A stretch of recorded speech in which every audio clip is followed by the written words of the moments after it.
Espace TV, les grandes gueules, tout sur les dessus de l'actu.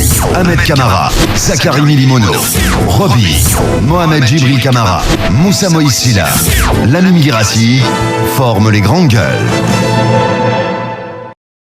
Bienvenue chez les GG, ce lundi matin, mesdames et messieurs, vous aider à mieux comprendre l'actualité. Le but qui s'est fixé cette émission, évidemment, sur Radio Espace, mais aussi diffusé tous les soirs à partir de 22h30 sur Espace TV. Vous avez évidemment la possibilité de réagir. Soit vous partez sur notre plateforme GG au 8037, ça se passe là évidemment. Sinon, le numéro de téléphone qui s'affiche juste en bas de l'écran, 00224 657 39 13 13. Avec plaisir, on va essayer de prendre vos messages en continuant. Nous sommes aussi présents tout simplement sur les réseaux sociaux. Au ministre des GG, on s'intéresse à l'actualité, évidemment, scénario incroyable, inadmissible, inimaginable. Et à la limite surréaliste, ça se passe du côté de Kankan, plus précisément à Diansoumana, petite localité située donc à 12 km de centre-ville. On a osé mettre le feu à une maison de Dieu, oui, une maison construite par l'Uridi et l'âge Cheikh Suleiman Sidibé. Un différent vieux de 5 ans entre ce dernier et les siens serait à l'origine de cet incendie. Une enquête a été ouverte. Comment on est arrivé là? Quelle suite les autorités comptent-elles donner à ce incendie? Donc c'est entre autres des questions que nous nous posons ce matin. Aziz Diop, il est le préfet de Kankan. Vous allez l'écouter ce matin chez les GG.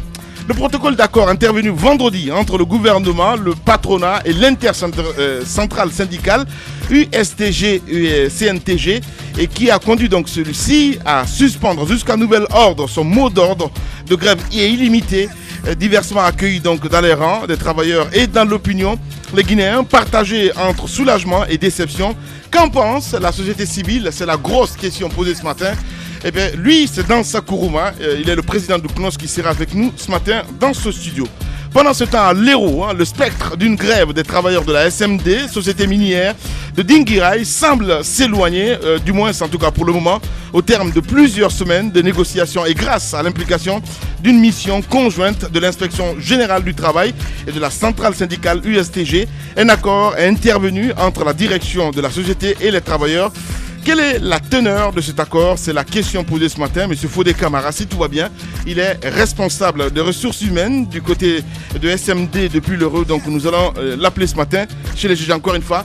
Merci de rejoindre cette équipe. Continuez toujours à réagir. GG au 8037. Abakad, le bonjour. Bonjour Lamine, bonjour à tous. Bonjour mon cher Roby. Bonjour Ahmed. Bonjour. Bonjour Moussa Moïsila. Bonjour. Allez, on s'intéresse évidemment à l'actualité. Direction Kankan, Moussa Moïsila. Vous avez suivi évidemment cette affaire de plus près. Nous partons à Kankan, précisément à Diansoumana. Je parle sous le contrôle d'Abaka Diallo. Et bien, dans cette zone, nous savons bien qu'il y a une association qui aujourd'hui atteint une grande renommée dans le monde, en Guinée.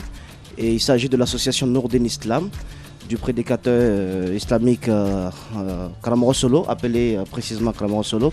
Et donc, dans la zone, il jouit d'une grande réputation. Mais il se trouve que récemment, la semaine dernière notamment, à l'issue d'une chaufferie entre un certain Moussa Gbé, qui se trouve être le grand frère de la DAF de l'ISAG, l'institut qui est du côté de Dubreka. Les jeunes ne veulent pas de lui, ne voulaient plus de lui parce qu'avant il occupait, selon mes informations, le poste de président de la zone de district, je pense. Ouais. Et donc les jeunes n'ayant plus envie de travailler avec lui, pour beaucoup de raisons que je n'aimerais pas évoquer ce matin, ils ont décidé donc d'en découdre avec lui. Donc il y a eu un bras de fer entre lui et ces jeunes. Il a été arrêté puisqu'il y a eu de la casse et tout ça. Il a été arrêté, emprisonné. Et des informations de bouche à oreille, sa soeur ayant entendu cela, tout ça c'est la version que j'ai reçue de l'autre camp, a donc tout de suite conclu que c'était Karamoro Solo, Suleiman Sidibé donc, qui était derrière cette arrestation de son frère et de son emprisonnement. Et du coup, elle est revenue du côté de Kankan, donc elle a mis le bouche double afin que le frère soit libéré. Et ensuite, ce qui s'est passé, c'est que des jeunes, y compris celui qui avait été emprisonné, ont pris un camion, ils se sont rendus à Diansoumana. Ils ont donc tabassé la grande sœur de Karamoro Solo, parce qu'il a quand même de la famille du côté de Diansoumana. Ouais. Sa sœur a été tabassée, son jeune frère également. Ils ont été tous tabassés par ce groupe de jeunes. Et la mosquée, la fenêtre a été défoncée. Et ils auraient mis du feu à l'intérieur, les tapis brûlés, la mosquée incendiée.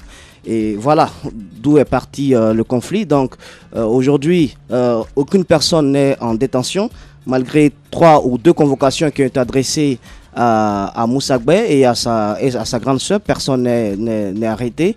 Et également, ceux qui ont tabassé sa grande sœur ne sont aussi pas arrêtés. Tout le monde est en liberté. Mais ils sont attendus ce matin. Ils sont attendus, mais on leur a adressé tout de même 2 convocations, à moins que la 3e ait été déposée entre hier et aujourd'hui. Mais il se trouve qu'il y a une forme tout de même de lenteur ou de laxisme de la part de l'administration. Peut-être qu'on aura Aziz Diop, mais l'administration du côté de Kankan a encore brillé par son mutisme, par sa nonchalance. Moi, je ne peux pas comprendre que des personnes qui ont été pris, je veux dire, en flagrant délit, je peux le dire ainsi, parce que ceux qui ont tabassé cette dame n'étaient pas du tout cachés. On sait qui a tabassé la pauvre dame et également le frère.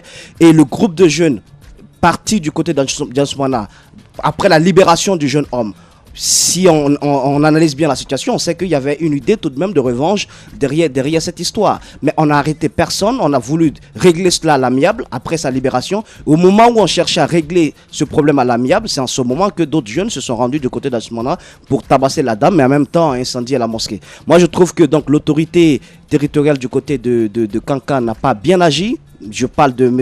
Aziz Diop, il va peut-être nous expliquer ce qu'il a fait, puisque c'est lui qui a été à l'origine de la libération du monsieur et qui a demandé à ce qu'il ne soit pas pour l'heure arrêté et qui a préconisé ce règlement à l'amiable de ce conflit tout de même. Et ce qui est encore étonnant, c'est l'inaction aussi de la représentation de la Ligue islamique du côté des affaires religieuses du côté de Kankan. Une délégation, vous entendez qu'une mosquée a été incendiée et tout de suite vous en faites votre affaire dans les conditions normales. Vous rendez... Ce matin à 6h du matin, j'ai essayé d'appeler un petit peu la Ligue pour ouvrir l'antenne un petit peu aux auditeurs parce que ce qui s'est passé c'est juste gravissime. Voilà. Quoi. J'arrive pas à comprendre. Vous vous rendez auprès de celui qui a construit la mosquée, parce qu'il faut rappeler qu'à Djosmona il y a 2 mosquées, il y a une grande et une petite mosquée, et c'est autour d'un conflit donc entre Karamosolo et certains habitants qu'il a donc été obligé de construire sa propre mosquée à côté. Et donc il y avait quand même tout de même de petites querelles, des jalousies dans la zone, mais on ne peut pas laisser partir comme ça ces conflits, parce que on peut minimiser au départ, mais en fin de compte ça peut rejaillir, grandir et ça devient un peu incontrôlable. Je pense que Kankan a déjà connu des événements douloureux, on ne va pas tous les citer, mais récemment des écoles ont été incendiées, saccagées par des élèves. On n'a même pas encore réglé complètement cette histoire, mais qu'on mette du feu dans la maison de Dieu, je pense que c'est assez grave. La dame dessous, elle a accordé notamment une interview à un site de la place. Elle explique qu'elle n'a rien à voir dans cette histoire. Mais quand vous lisez bien son interview, vous vous rendez compte qu'elle cache pleinement de choses, puisqu'elle dit que le moment venu, elle va dépeindre Karamorosolo. Dans notre pays, on a l'impression qu'on n'accorde pas d'importance aux valeurs. Dans d'autres pays, lorsque quelqu'un a une telle renommée, lorsque cette personne arrive... Écoutez. La question, c'est surtout la question. Non, la mosquée, c'est la maison de Dieu. C'est la maison de Dieu. Mais au-delà, Lamine Girassi, au-delà, il y a des personnes qui incarnent des valeurs. Il y a des personnes qui incarnent des valeurs qu'on ne peut pas tout de même banaliser. Vous comprenez ce que je dis? Non, écoutez, s'il vous plaît. Je donne mon point de vue. Après, vous allez réagir. Personne ne banalise de ça. Personne ne banalise. Quand je dis il y a des personnes, quand je dis il y a personne, quand il y a des personnes qui incarnent des valeurs qu'on ne doit pas banaliser, je n'ai pas mentionné le nom d'Abaka pour dire que tu ne banalises. Mais personne ne banalise. Je dis une chose. Si, il faudrait que vous me laissiez développer. Moi, j'estime tout de même que ces personnes doivent être protégées, contre beaucoup d'abus. On ne peut pas se permettre de les vilipender si comme c'était de petits gamins. Cheikh Souleymane Sidibé, je le rappelle, après vous aurez le temps de parler, Roby, si vous maîtrisez le dossier, Cheikh Souleymane Sidibé, il a tout de même reçu le prix à l'occasion UNESCO pour la paix, à l'occasion du Mandela Day. S'il vous plaît, moi j'aimerais que dans ce pays, lorsque quelqu'un agit pour la bonne cause, pour la paix, lorsque quelqu'un donne des messages, à l'heure où nous parlons de la montée de l'islamisme radical, à l'heure où nous parlons de terrorisme, à l'heure où nous parlons de la religion musulmane qui est très mal interprétée, que quelqu'un se lève avec une association, qu'il parte à l'encontre de ces valeurs données par des petits gens, qu'il donne des messages plutôt en expliquant que l'islam c'est la paix. Cette personne qui amène ce message de paix au-delà de la Guinée et qui est reconnu et salué à l'international, nous devons tout de même d'accorder une importance à cette personne. Ahmed et Kamara. si rien n'est fait, je pense dans les prochains jours, pour l'heure, la preuve c'est que le camp de Souleymane Sidibé n'a pas répondu. On ne répond pas à un acte qui a été posé par la même force ou par la même injustice qui l'a motivé. Pour l'heure, aucun de ces jeunes ne s'est jeté sur l'autre camp. Aucune maison de ces personnes n'a été touchée. Je pense qu'il appartient à la justice, il appartient aux autorités administratives de prendre leurs responsabilités. C'est honteux dans un pays qu'on mette du feu dans une mosquée et qu'on explique que par 3 fois la mosquée a pris feu, même la foudre s'en est pris à la mosquée. Bien. Quelle est Merci, cette histoire? Moussa, allez, Ahmed Kamara. Ben écoutez, je veux tout simplement. Moi, la question que je me demande pourquoi Lamine est étonné. On n'a pas du tout à Ahmed, être. Non. Si, attendez, Écoutez. c'est la maison de Dieu là quand même. Oui.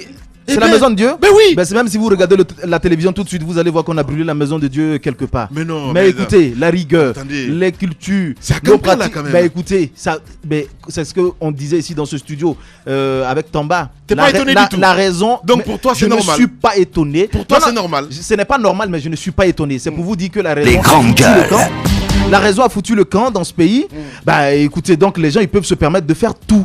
Des mosquées ont été saccagées ici, en Guinée. Ça s'est déjà fait. Donc c'est pour vous dire que c'est des pratiques, moi, qui ne m'étonnent pas du tout. Mais ce qui reste clair, c'est que je pense que ceux qui ont qui ont commis cet acte sont sûrement de la même obédience religieuse que Kramo Solo. Ils savent un peu c'est quoi la mosquée. Donc en tant que religieux, quand vous saccagez un lieu de culte de la sorte, vous savez un peu ce qui peut vous arriver comme châtiment de la part de Dieu. Donc moi je pense que au-delà également de ce que les autorités vont faire, c'est une question de croyance. C'est pourquoi Moussa disait tout de suite que Kramo Solo, son cas n'a pas répondu. À mon avis, son cas ne devrait pas répondre parce que c'est pas ce que la religion dit. Si quelqu'un s'en prend à un édifice de culte musulman, ben, je crois même chrétien, il faut les laisser. Voilà. Et j'en appelle tout simplement quand même les autorités à prendre leurs responsabilités parce que les terroristes aiment parfois ce genre d'action dans des pays. Quand on commence à brûler les mosquées, quand des musulmans commencent à s'attaquer, c'est un terreau fertile pour eux de supporter un camp et de pouvoir s'imposer dans ce pays où ce genre d'action se déroule. Donc il faut faire très attention. La Ligue islamique également devrait jouer son rôle, mais au même moment, je dis qu'il ne faut pas répondre le coup par le coup. Il faut laisser Dieu agir. Voilà, Roby. En attendant que Dieu réagisse, moi je voudrais que les hommes réagissent, les autorités. C'est quand même la casse des biens. Mais au-delà de ça, revenons un peu à la genèse de la chose. On parle de valeurs, c'est vrai, des personnes qui incarnent les valeurs, mais à l'origine même, c'est qu'il y a un conflit qui est né.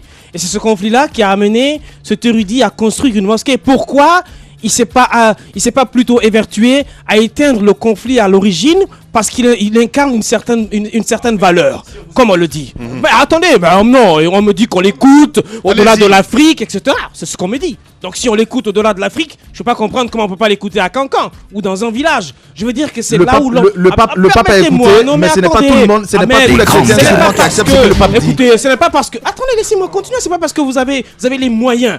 Vous dites érudit, vous dites quelqu'un d'écouter, vous prêchez la parole de la paix, etc. Et que vous êtes en conflit avec des gens qui dirigent une grande mosquée, que vous allez aller construire la vôtre à côté. Ce n'est pas... Non, je veux dire qu'il faut arrêter. Aujourd'hui, c'est vrai qu'on a brûlé une mosquée, on s'en prend à ceux qui ont cassé la mosquée, mais il y a eu un travail en amont qui n'a pas été effectué. Il n'y a pas eu de travail de paix, d'amener les gens à comprendre la nécessité de vivre ensemble, la nécessité de prier dans une même mosquée ensemble. La faute à qui ? Non, mais la faute vient de tout le monde. Bien. Non, si. Maintenant, ce que moi je voudrais dire, Il y a une ligue islamique. ce que je voudrais dire, c'est qu'on me... Attendez, mais permettez-moi de parler. On me dit que, le préfet de Cancan a voulu régler la chose à la main. C'est ça qu'il faut arrêter dans ce pays. J'ai l'impression que Cancan est une nation dans une nation. Un no man's land où on ne maîtrise pas. Mais écoutez-moi très bien ce que je veux vous dire. Il n'y a jamais eu de punition quand il y a eu des actes barbares à Cancan. Les gens se permettent de faire les choses comme ils veulent. On dit que c'est le bastion du président de la République. On se sent fort de l'amitié avec le président. Parce que en Cancan, on peut prendre le téléphone, appeler le professeur Alpha Condé, lui dire Coro, ici, là, il y a quelque chose qui se passe. On dit laissez tomber, faut pas fâcher les gens. Je veux dire, Cancan, c'est comme l'Abbé, c'est comme Zérékoré, c'est comme Conakry. autant les actes à Conakry sont répréhensibles par la loi, autant les actes à Kankan doivent aussi être répréhensibles par la loi. Les gens sont repérés. On a parlé de plusieurs casses, on parle de personnes tabassées. On a vu ici, pendant les élections, pendant la campagne présidentielle, des gens ont été couchés, molestés, chicotés sur les fesses parce que tout simplement, ils ont eu un avis contraire contre le RPG Arc-en-Ciel. Tout ça, ça s'est passé à Kankan. Le cas Sikiri, on ne finit pas de compter. Moi, je dénonce le laxisme de l'État dans la gestion des crises à Kankan. Et ça, c'est pas bien. Roby, Les grandes gueules. Je voudrais commencer par dire que la présomption d'intégrité peut parfois ouvrir la voie à pas mal d'errements. On dit des gens parce qu'ils sont religieux et ils ne peuvent pas se permettre certaines choses. Je vous donne 2 exemples de l'histoire. Le pasteur Martin Luther King, dont on parle aujourd'hui avec toutes les valeurs. I have a dream. Si vous ne faites pas...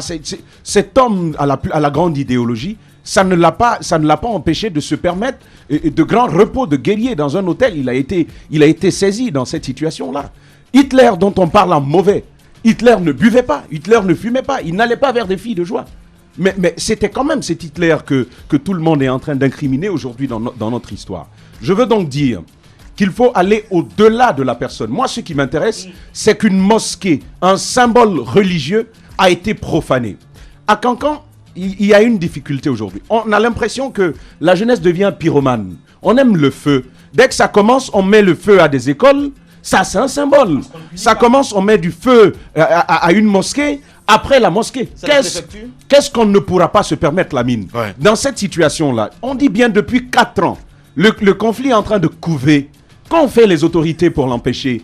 Qu'est-ce qu'ils ont fait? Rien n'a été fait. On attend aujourd'hui que la situation s'aggrave. Et après, on va demander aux sages de nous aider à gérer cette situation. J'aimerais donc dire, très rapidement, qu'il faut que la loi s'applique à tous de la même façon, où que l'on soit, de quelque affiliation politique que l'on soit, il faudrait que la loi s'applique à tous. Merci beaucoup, Tamba. Non, j'aimerais commencer mon propos par dire qu'on ne peut pas intenter un procès en sorcellerie contre Aziz Diop, le préfet de Kankan, qui est en poste il n'y a qu'un an.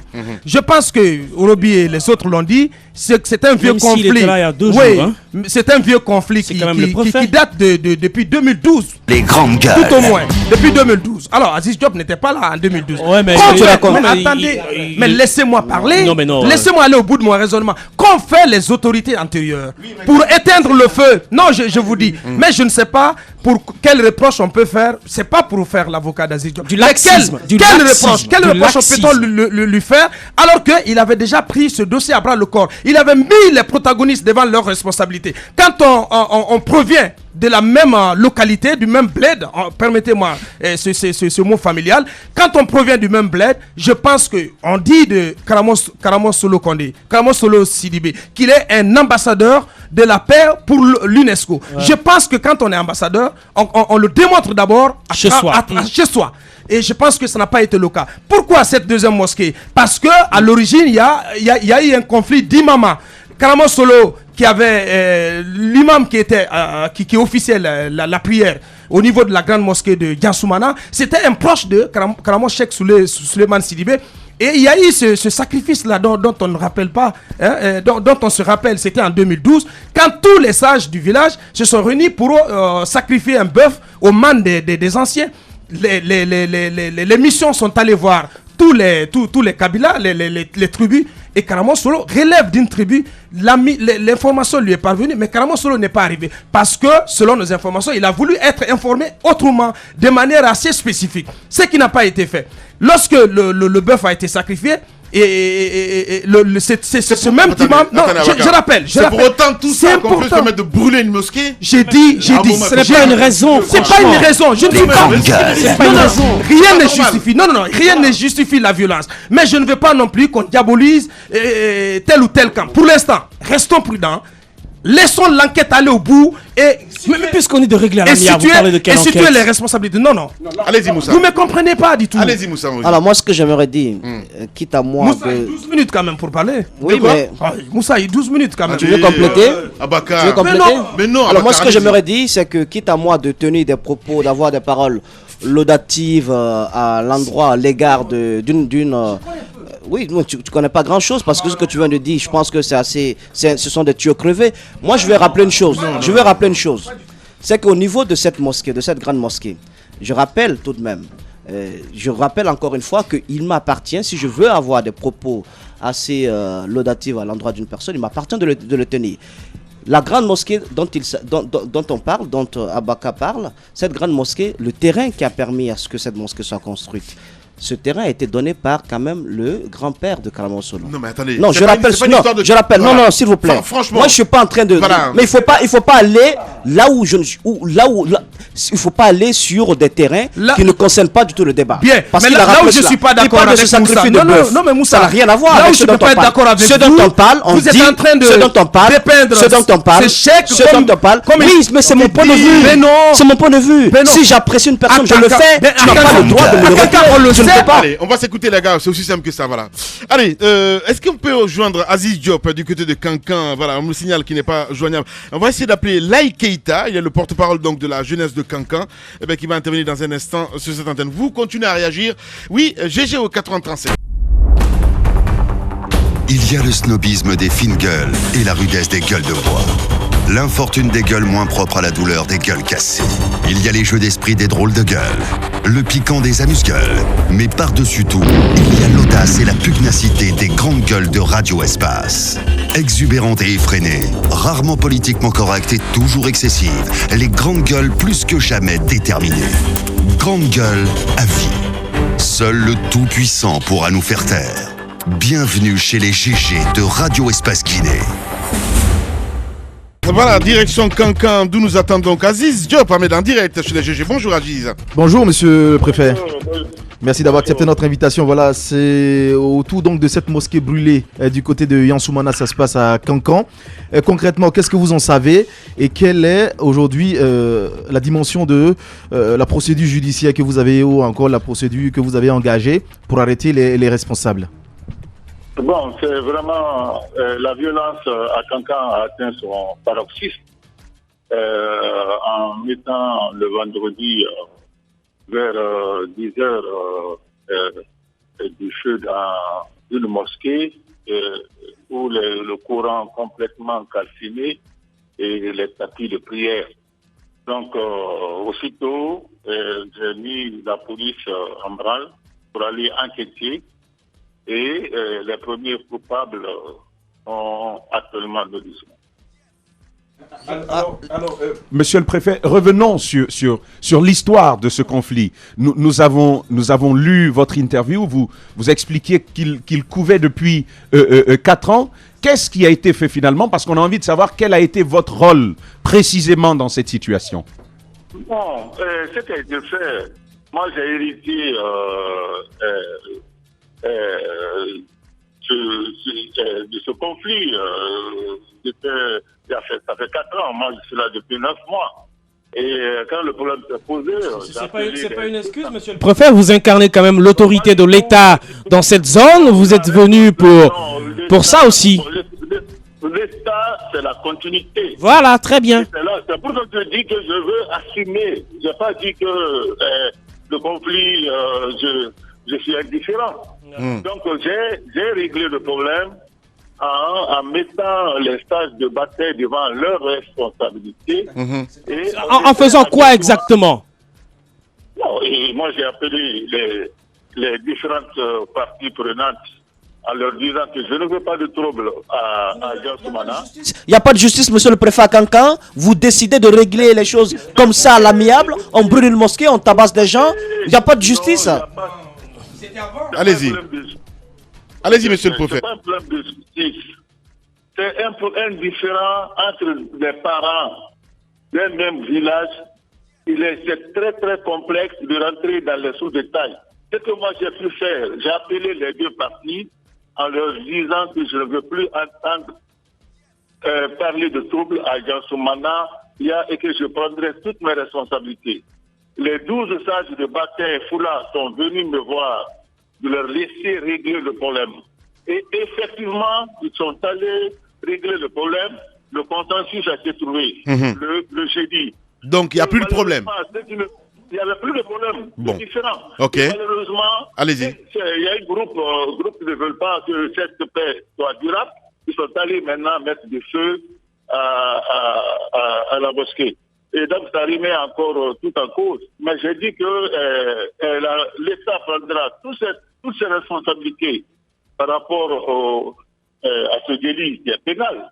Et la mosquée n'appartient à personne, la mosquée appartient à la communauté et l'État fera tout pour que les responsables soient identifiés et déférés à la justice. Aziz Diop, en direct ce matin chez les juges Abaka Diallo. Ouais, monsieur le préfet, que savez-vous des circonstances dans lesquelles est intervenu cet incendie? Parce qu'il y a beaucoup de versions qui circulent. Est-ce que des personnes ont été vues à l'intérieur de la mosquée ou tout autour de la mosquée en train de mettre du feu à cette maison de Dieu? Vous avez parlé tantôt de premiers coupables. Est-ce que vous n'êtes pas en train d'aller trop vite en besogne en culpabilisant déjà les présumés auteurs qui ont été arrêtés? Parce qu'on a jusqu'à ce qu'ils soient condamnés, que leur culpabilité soit établie par la justice, ils bénéficient tout de même de la présomption d'innocence, monsieur le préfet.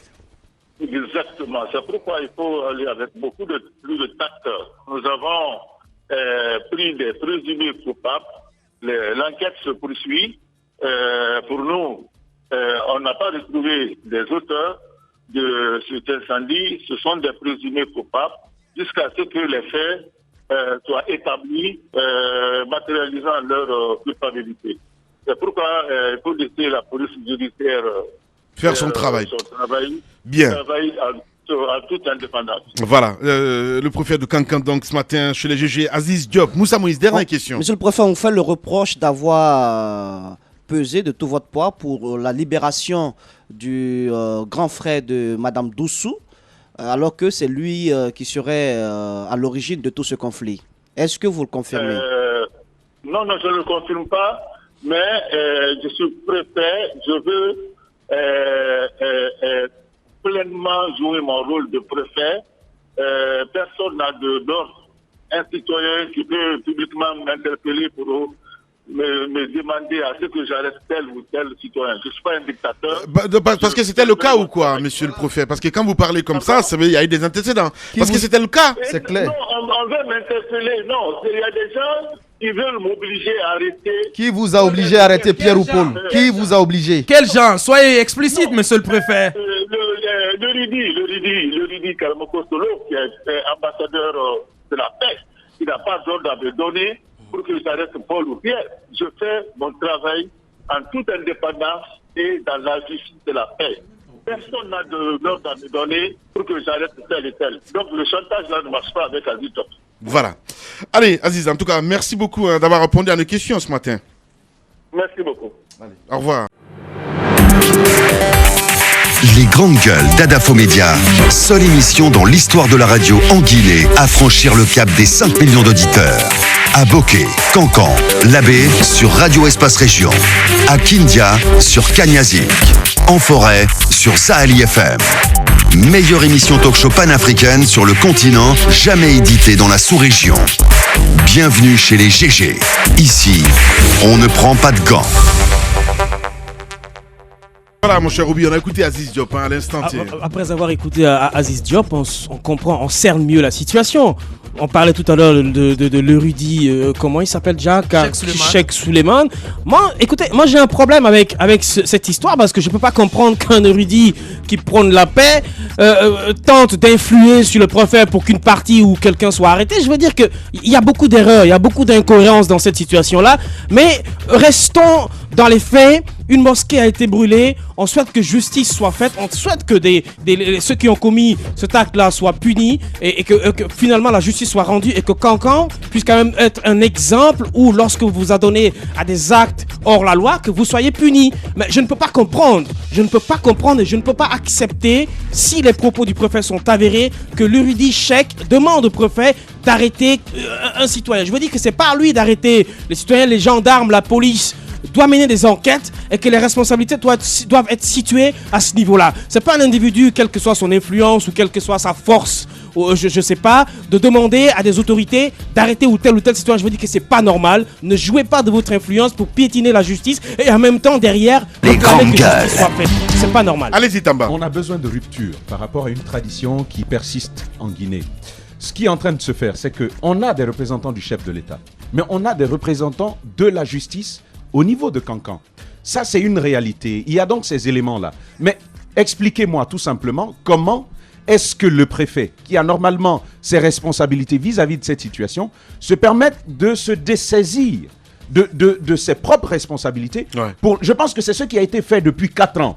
Les préfets qui étaient là, je n'ai pas suivi la chose, mais je pense que c'est ce qui a été fait. On s'est dessaisi de ses responsabilités, on les a déversées sur les sages. On a dit aux sages, réglez la situation. Et le préfet Aziz Diop lui-même, il le répète, il dit qu'ils ont réglé la chose. Est-ce de cette façon-là que l'on règle des conflits à Cancan pour finalement déboucher sur des mosquées incendiées? C'est là tout le problème. Il faut que l'État joue pleinement son rôle. Et l'autre précision, ce que j'ai jamais compris, c'est que le préfet Aziz Diop semble être celui qui arrête les gens en cette situation-là. Je pense qu'il faut également demander à la justice de faire son travail. Voilà. Il y a la justice de procéder à ces arrestations. C'est pas au préfet. Voilà, allez, on va évoluer, les gars. Voilà, Abakar, on va s'intéresser, pourquoi pas. Maintenant, à la CENI, c'est bien cela, mon cher ami. Protocole d'accord, intervenu donc vendredi. Non, plus à la grève, à la fin de la grève. Ah oui, je pense que on est aujourd'hui dans la polémique post-grève en Guinée, parce que ce protocole d'accord intervenu vendredi, donc qui a sanctionné, qui a mis fin à la grève générale illimitée, disons, c'est cela même. Qui a donc conduit à la suspension du mot d'ordre de grève, générale et illimitée. Parce que les syndicats ont obtenu des nerfs, rien du tout. Mais attendez, on nous a fait perdre. Allez, continue Abakar, s'il te plaît. Mais tu vas arrêter là. Mais voilà, allez là-bas, allez. Non, mais j'étais en train de dire que, le dénouement de cette grève qui a duré quand même 4 jours est diversement accueilli, interprété par les Guinéens. Aussi bien dans les rangs des travailleurs, la base donc, aussi bien donc dans les rangs de la base que dans l'opinion publique guinéenne. Et il faut dire que ce protocole d'accord est diversement interprété pour des uns, pour certains, pour une frange importante de l'opinion. On parle de soulagement. On dit que soulagement. Non mais attendez quand même, laissez-moi nuancer. Ces responsables syndicaux doivent être dénationalisés. Ce n'est pas tout le monde. Non mais attendez, Roby, il faut qu'on s'écoute. Ce n'est pas tout le monde qui est déçu de l'issue de cette grève. La majorité. Moi personnellement, je ne suis pas déçu. Pour moi, c'est que c'est une fin normale d'une situation de grève qui a quand même été une épreuve pour les deux parties. Chacune des deux parties a montré de quoi elle était capable. Je pense qu'on ne me dira pas que l'intercentrale syndicale USTG-CNTG n'a pas été à la hauteur des attentes des travailleurs et des Guinéens. Pendant 4 jours, cette intercentrale syndicale a réussi quand même à paralyser et l'administration et les activités commerciales donc dans notre pays. Je pense que c'est déjà un grand pas. Et à l'avenir, l'État écoutera les revendications de cette...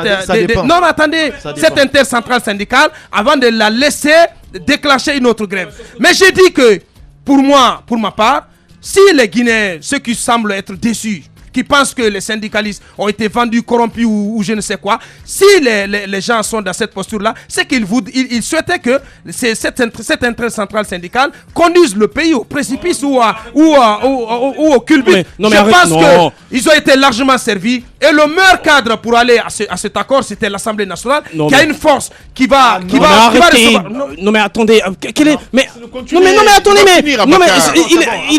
il est important de souligner que pendant cette semaine, écoutez, mais vous rigolez, vous parlez de fin de joie. Peut-être pour vous c'est une fin de joie, mais pour les entrepreneurs qui ont perdu. J'ai dit fin normale. Attendez, mais quel est le point qui cristallisait la tension en Guinée? C'était la revendication sur le carburant. Ouais. Mais écoutez, vous ne pas parce qu'on n'a pas obtenu de diminution. Vous allez me parler d'échec. Non mais c'est un échec absolu.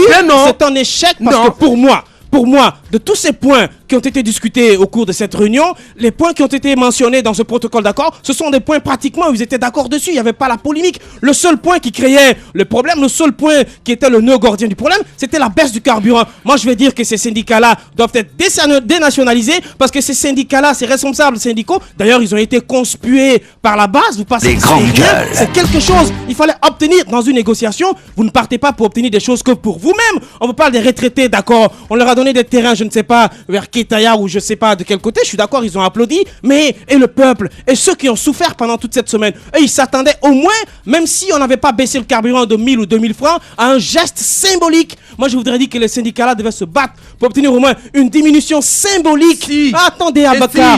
Et si c'est ce geste-là qui pouvait conduire le pays dans l'abysse. Non, mais comment Parce que cela a été démontré, même par téléconférence, par le FMI. Vous allez me dire, qu'est-ce que le FMI vient faire dans une affaire guinéo-guinéenne. Mais cela a été démontré que même si, ne serait-ce qu'une diminution de 500 ou de 1000 francs, cela allait tout déséquilibrer, les paramètres macroéconomiques de la Guinée. Merci beaucoup tous les deux. Je pense qu'on ne peut pas. Allez-y, Ahmed.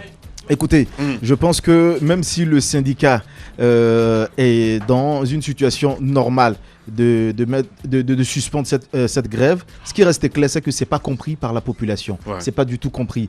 Quel est le symbole? Qu'est-ce qu'on voit exactement derrière cette suspension? Ce qu'on constate, c'est que beaucoup se disent, bah oui, ils ont été corrompus. Et je serais étonné. Ouais. Aboubakar dit oui que la grève a été suivie. Je suis d'accord, la grève a été suivie, mais ce n'était pas que ça. C'est pas que ça que les populations voulaient. Roby a été clair. Je pense que le nez gordien, même l'administration a été paralysée. Moi, j'ai fait le tour des ministères de certaines directions où j'ai vu que les fonctionnaires de l'État ont pris le courage sur eux-mêmes de ne pas aller travailler. Pourquoi? Ce n'est pas pour que les retraités obtiennent ce qu'ils veulent. Ce n'est pas pour que les syndicalistes obtiennent des terrains. Moi, je veux dire que les gens s'attendaient à ce qu'il y ait une baisse symbolique sur le prix de carburant. C'est ça qui était important. Écoutez, le FMI n'est pas le président du monde entier. À chaque fois qu'on parle, les pays africains, c'est cela. À chaque fois qu'on est en train d'oppresser la population et on dit que le gouvernement ne peut pas trouver la solution parce que le FMI, parce que la Banque mondiale, Ahmed, permets-moi, parce que ceci, le FMI en même temps. Ces mesures conservatoires, ces mesures de contraignance, vous pensez que c'est la Guinée, c'est les pays africains seulement qui ont des problèmes économiques? L'Europe, partout, on voit des pays européens qui ont des problèmes économiques, mais on n'a pas la même pression. Je veux dire qu'aujourd'hui, il était important que les syndicats, après avoir paralysé le pays pendant une semaine, cristallisé les gens sur le prix du carburant, devaient tout faire pour obtenir une baisse symbolique, même si c'est 300 francs. On me dit que 500 francs. Vous pensez que c'est 500 francs qui va brûler ce pays? Alors pour moi, il était important que ces syndicalistes-là obtiennent au moins une réduction symbolique sur le prix de carburant. Les gens auraient pu comprendre. Mais vous allez à une négociation, vous parlez de prix de carburant. Pendant tout ce temps-là, à la grève, les syndicats leur discours, c'était le carburant. Nous sommes intransigeants parce que nous voulons que le gouvernement baisse le prix de carburant. Il n'a jamais ressorti la question des retraités publiquement. Dans tous leurs discours, c'était carburant. Et qu'on en vienne avec un protocole d'accord dans lequel il n'est même pas mentionné que le carburant sera baissé à une date. Mais attendez, vous parlez de monsieur, vous parlez de victoire, il n'y a pas une victoire. La seule victoire qui est ici, c'est que le peuple a compris que les responsables syndicaux là n'obtiendront rien et ils doivent tous prendre leur valise et quitter le syndicalisme. Je pense qu'il faut mettre le cœur de côté.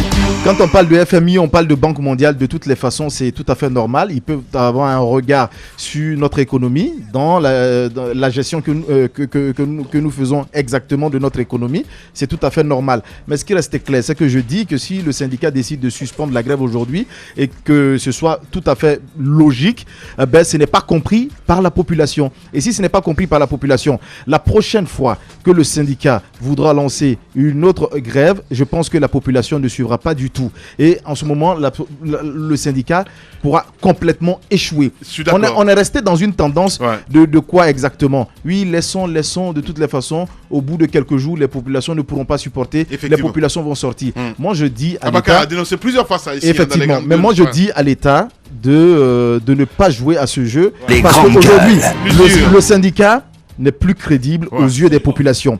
Vous avez les partis politiques qui sont en général laminés aujourd'hui.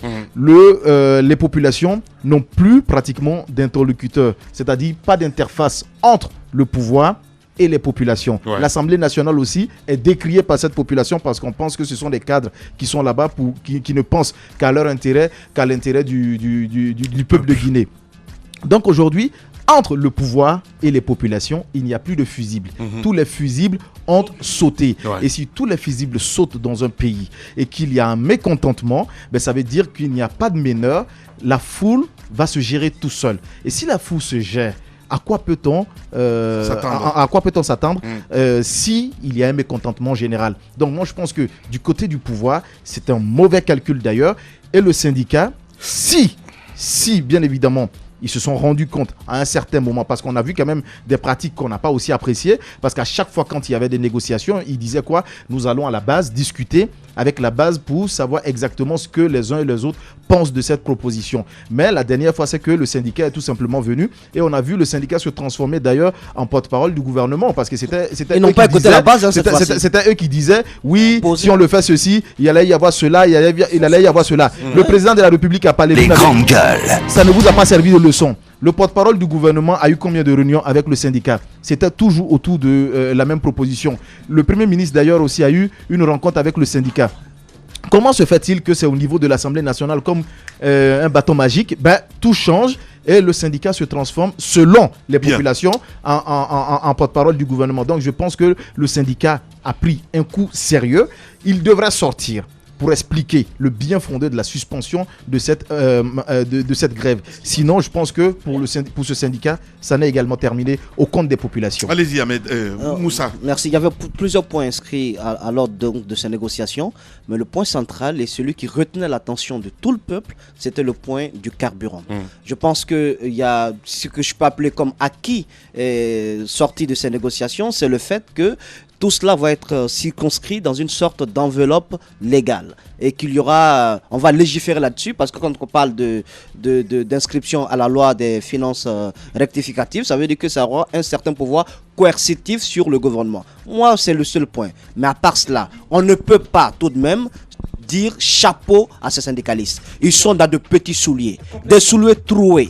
Moi, je n'arrive pas à comprendre tout de même que Amadou Diallo, qui avait vendu sa langue au chat durant toutes ces négociations, c'est lui qui se permet, puisque maintenant un soi-disant accord a été trouvé, un accord à minima a été trouvé avec le gouvernement, c'est lui qui se presse à annoncer cette nouvelle. Je pense que lorsqu'on est délégué syndical, on doit faire très très attention.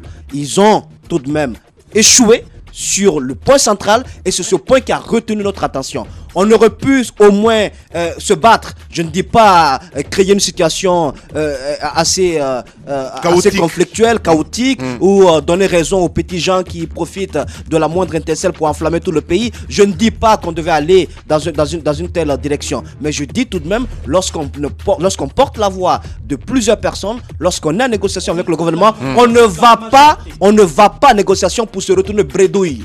On vient avec quelque chose au moins. Bien. Tantiné soit-il. Mais Merci. je pense qu'ils ont péché à ce niveau. Et je vais vous dire une chose. Désormais, ne nous dérangez plus. On aurait pu quand même profiter de beaucoup de choses pendant ces 5 jours. On aurait pu vaquer à nos besoins. Moussa. Ne nous dérangez plus. Merci. On a des choses à faire. Merci. 5 jours, c'est pas petit. Vous, comme le gouvernement peut-être, vous avez eu le temps de thésauriser à la maison. Nous, c'est au jour le jour. Vous nous avez fait perdre du temps. Je pense que vous êtes sortis avec vous des attendez promesses. à quoi, Écoutez, exactement, Moussa? au moins, Voilà. non, même si c'est 500 bon. francs. À même vous si écouter c'est ce matin, 500 toi et francs. Roby, Non, on dirait que vous êtes des businessmen de la crise. Quel Je suis businessman? désolé. Quel businessman Mais voilà, de la crise? allez-y, Même si Tamba. c'est 500 francs, Voilà. au moins on aurait pu sortir avec ça. C'est assez grave. Vous savez que nos chauffeurs du côté de Bambeto, la gare de Bambeto, ils partent du côté. Eux, ils sont très pressés lorsqu'ils partent du côté de la Sierra Leone. Ils font le plein de carburant là-bas. Et s'ils ont le temps, ils remplissent quelques bidons aussi de carburant. Ils viennent revendre ça en Guinée.